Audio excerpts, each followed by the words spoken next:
एक बार की बात है, कबीरदास जी हमेशा की तरह अपने काम में मग्न होकर राम नाम रटते रहते थे। तभी उनके पास कुछ तार्किक व्यक्ति आए और में से एक व्यक्ति उनसे पूछता है, कबीर जी आपने यह गले में क्या पहन रखा है? कबीर जी कहते हैं यह है कंठी। कंठी यानी गले में पहनने वाली रुद्राक्ष माला। तब दूसरा तार्किक व्यक्ति उनसे प्रश्न करता है, भाई आपने माथे पर क्या लगा रखा है? इसे तिलक कहते हैं मेरे भाई। कबीर जी कहने लगे। उत्तर सुनकर एक अन्य तार्किक व्यक्ति फिर से उनसे प्रश्न करता है, आपने यह हाथ में क्या बांध रखा है और आप क्या कर रहे हो? यह सुनकर कबीर जी कुछ उन लोगों को कहते हैं, मैं राम राम रट रहा हूँ गुरु जी की आज्ञा से। राम नाम के भीतर सकल शास्त्र पुराण श्रुति का सार है, इसलिए मैं नाम जप रहा हूँ। यह सुनकर उनमें से एक व्यक्ति कहता है, अच्छा तो तुम राम नाम जपते हो तो राम का भजन करते हो? हाँ, मैं श्री राम का भजन करता हूँ। कबीर जी बोल उठे, तो फिर कौन से राम का भजन करते हो? उस व्यक्ति ने कबीर जी से पूछा, कौन से राम? क्या राम भी बहुत सारे हैं? कबीर जी ने कहा। तो उसमें से एक व्यक्ति ने कहा, लो इन्हें यह तो पता नहीं कि कौन से राम का भजन करते हैं और लग गए भजन करने, जिसे यही नहीं पता कि राम कितने तरीके के होते हैं, तो भजन का क्या फल? अब यह कहकर तार्किक व्यक्ति वहां से चलते रहे। समय कबीर जी को एक दोहा भी सुना गई। एक राम दशरथ का बेटा था, एक राम घट घट में लेटा था और एक राम का सकल पसारा और एक राम में सभी से न्यारा। इनमें से कौन सा राम है तुम्हारा? अब कबीर जी सोचने लगे कि मुझे तो यह पता ही नहीं कि राम भी बहुत हैं, मैं तो केवल यही जानता हूँ कि एक ही राम है। ये अच्छा संशय मेरे मन में डाल गई। पूछते हैं कौन से राम का भजन करते हो? यह सब जब वह सोच रहे थे तभी उन्हें अपने गुरु जी की कही बात याद आ गई। गुरु जी ने कहा था, कोई संशय हो तो उसका निवारण कर लेना। तब कबीर जी ने सोचा, इस संशय का निवारण अपने गुरु जी के पास जाकर ही कर लेता हूँ।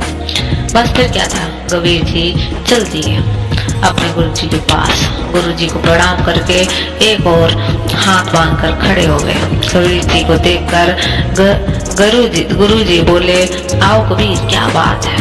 तब कबीर जी बोले, गुरु जी एक अजीब सा संशय चित्त में आ गया है। कौन सा संशय? गुरु जी ने पूछा। कबीर जी बोले, गुरु जी कुछ तार्किक विद्वान मेरे पास आए थे, मैं बैठा आपकी आज्ञा से राम नाम का भजन कर रहा था। तब वे मुझसे पूछने लगे, क्या कर रहे हो कबीर? मैंने कहा, राम राम रट रहा हूँ। फिर वह पूछने लगे, कौन से राम का भजन कर रहे हो? तब हमने उनसे पूछा कि क्या राम भी बहुत सारे होते हैं? तो वह मेरे इस प्रश्न का उत्तर मुझसे बोले, हाँ, और क्या तुम्हें यह भी नहीं पता? जाते जाते मुझे एक दोहा भी सुनाकर चले गए। वह दोहा है, एक राम दशरथ का बेटा, एक राम घट घट में लेटा, और एक राम का सकल पसारा, और एक राम है सभी से न्यारा। इनमें से कौन से राम का तुम पूजा करते हो, कौन से राम का तुम नाम लेते हो? यह सुनकर गुरु जी बहुत खुश हुए और बड़े जोर से हंसने लगे। हंसते हुए कबीर से कहने लगे, बेटा ऐसी बात करने वाले एक दिन नहीं तुम्हारे जीवन में जीवन भर आएंगे, पर तुम्हें सजग रहना होगा। देखो यह सृष्टि विविधमयी है, जिसकी आंख पर जैसा चश्मा चढ़ा होता है उसको भगवान का वैसा ही रूप दिखाई देता है। कोई परमात्मा को ब्रह्म कहता है, कोई परमात्मा कहता है, कोई ईश्वर कहता है और कोई भगवान कहता है, लेकिन अलग अलग नाम लेने से अलग अलग नहीं हो जाते हैं परमात्मा। इसलिए जो राम दशरथ जी का बेटा है वही तो राम घट घट में लेटा है। उसी राम ने सकल पसारा है और वही राम सबसे न्यारा है।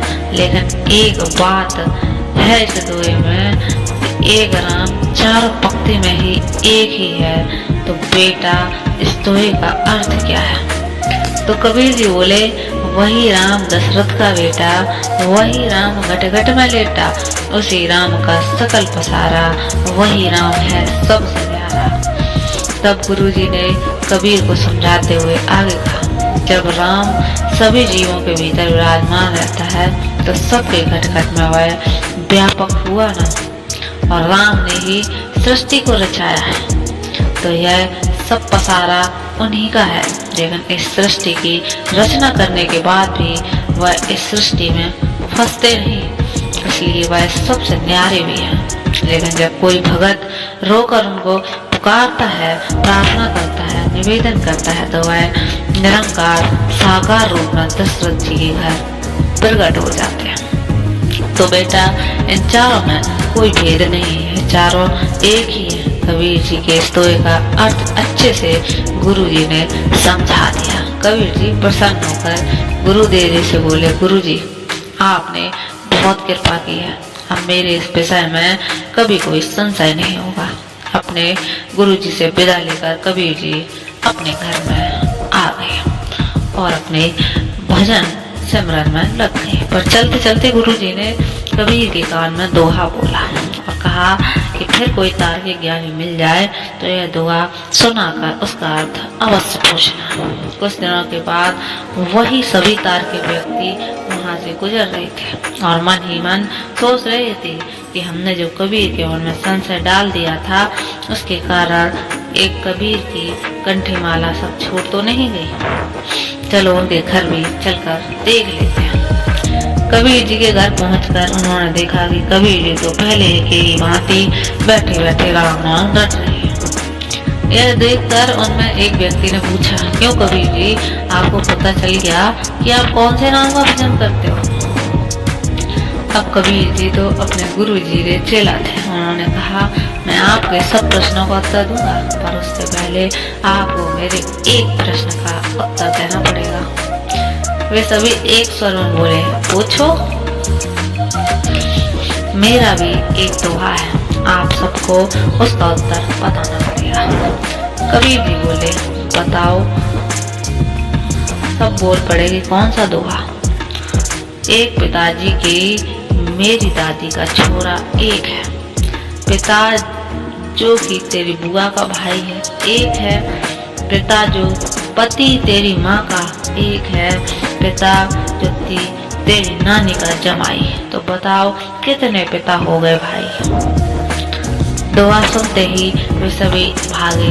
तो कबीर जी ने उनसे कहा कि बताते तो जाते कि एक पिता है। क्या वे सभी बोले, हद हो गई कबीर, यह कौन कोई पूछने की बात है? अरे एक ही पिता होता है, वही पिता मेरी दादी का छोरा है, वही पिता मेरी बुआ का भाई है, वही पिता मेरे माँ का पति है और वही पिता मेरी नानी का जमाई है। तो कबीर जी ने कहा, अब आप सभी के सुनते जाओ उसका उत्तर। राम भी एक ही है, वही राम दशरथ का बेटा और वही राम घट घट में लेटा, और उसी राम ने सकल पसारा और वही राम है सबसे न्यारा। प्रेम से बोलो, जय श्री राम।